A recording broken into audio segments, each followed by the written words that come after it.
இப்போ நம்ம வாழைத்தண்டு சூப் எப்படி செய்கிறதுன்னு பார்க்கலாம். ரொம்பவே ஹெல்த்தியாக இருக்கக்கூடிய ஒரு சூப் ரெசிபி இது. இதை செய்கிறது ரொம்ப ஈஸி தான். இதுக்கு நம்ம ஃபஸ்ட்டு ஒரு சின்ன பீஸான ஒரு வாழைத்தண்டு எடுத்துக்கலாம். எடுத்துகிட்டு அதோட வெளியே உள்ள அந்த தோல் மாதிரி இருக்கிறது வந்து நம்ம அப்படி உரிச்சிட்டே இருக்கலாம். கடைசியாக நமக்கு வந்து உள்ள சின்னதாக இருக்கும். நம்ம அதை எடுத்து சின்ன சின்ன துண்டாக நறுக்கிக்கலாம். இதில் வந்து நார் மாதிரி இருக்கும், அதெல்லாம் நம்ம வந்து எடுத்துடலாம். எடுத்துகிட்டு நம்ம இந்த மாதிரி சின்ன சின்ன துண்டாக கட் பண்ணி நம்ம தண்ணிக்குள்ளே போட்டு வச்சிடலாம். அப்போ தான் அந்த கலர் மாறாமல் இருக்கும். இப்போ நம்ம வாழைத்தண்டை மட்டும் எடுத்து ஒரு ப்ரெஷர் குக்கரில் ஆட் பண்ணிடலாம். அது கூட 3 பூண்டு எடுத்து சின்ன சின்ன துண்டாக நறுக்கி அதையும் உள்ளே சேர்த்துடலாம். நெக்ஸ்ட் இதில் 5 சின்ன வெங்காயம் எடுத்து சின்ன சின்ன துண்டாக நறுக்கி சேர்த்துடலாம். நெக்ஸ்ட் இதில் ஒரு தக்காளியை சின்ன சின்ன துண்டாக நறுக்கி சேர்த்துடலாம்.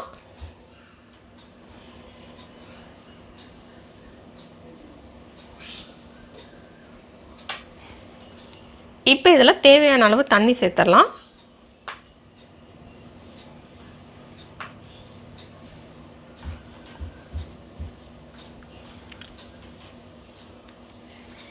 இப்போ இதை நம்ம ப்ரெஷர் குக் பண்ணிடலாம். ஹை ஃப்ளேமில் வச்சு 3 விசில் ப்ரெஷர் குக் பண்ணிவிட்டு லோ ஃப்ளேமில் வச்சு 5 நிமிஷம் ப்ரெஷர் குக் பண்ணிடலாம். இது குக் ஆகட்டும். இப்போ நம்ம 1 டேபிள் ஸ்பூன் கார்ன்ஃப்ளவர் எடுத்து அது கூட கொஞ்சமாக தண்ணி சேர்த்து இந்த மாதிரி மிக்ஸ் பண்ணிடலாம். அப்போ தான் நமக்கு வந்து நல்ல ஒரு திக்கான கன்சிஸ்டன்சியில் சூப் கிடைக்கும். இப்போ இது குக் ஆகிடுச்சு. இப்போ இதை ஓப்பன் பண்ணி பார்த்துடலாம்.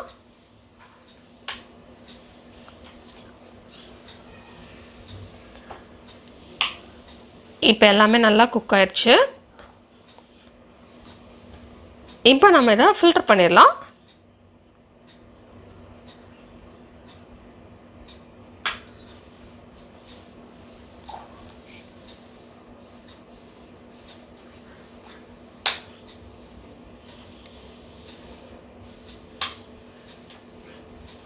இப்போ இந்த மாதிரி ஒரு பெரிய ஃபில்டரில் நம்ம ஃபில்டர் பண்ணிவிட்டு மீதம் இருக்கிறத வந்து நம்ம அப்படியே ஒரு மிக்ஸி ஜாரில் சேர்த்துடலாம்.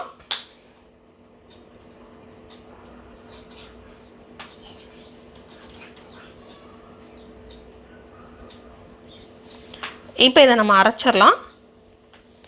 இதனால் தண்ணி விட்டு அரைச்சிடலாம். அரைச்சிட்டு இப்போ இதை வடிகட்டிடலாம்.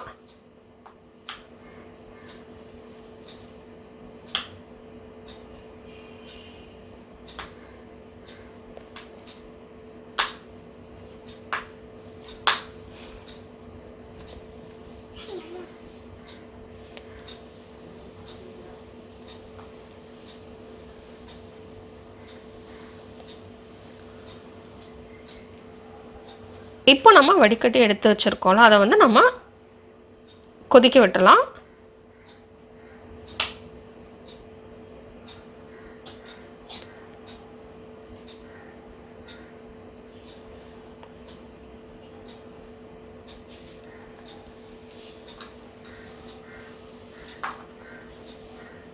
இதில் வந்து நம்ம கார்ன்ஃப்ளவர் தண்ணியில் மிக்ஸ் பண்ணி வச்சுருந்ததை ஊற்றிடலாம். அப்போ தான் நமக்கு வந்து சூப் கொஞ்சம் திக்காகும். இப்போ இதில் தேவையான அளவு உப்பு சேர்த்துடலாம். உங்களுக்கு எவ்வளோ உப்பு தேவையோ அதுக்கேற்ற மாதிரி நீங்கள் சேர்த்துக்கலாம்.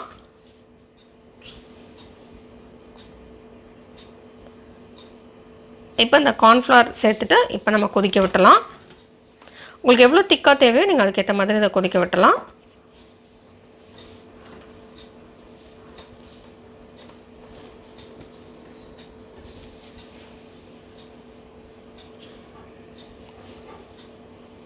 தேவையான கன்சிஸ்டன்சி கிடச்சதுக்கப்புறம் நம்ம வந்து ஆஃப் பண்ணிடலாம்.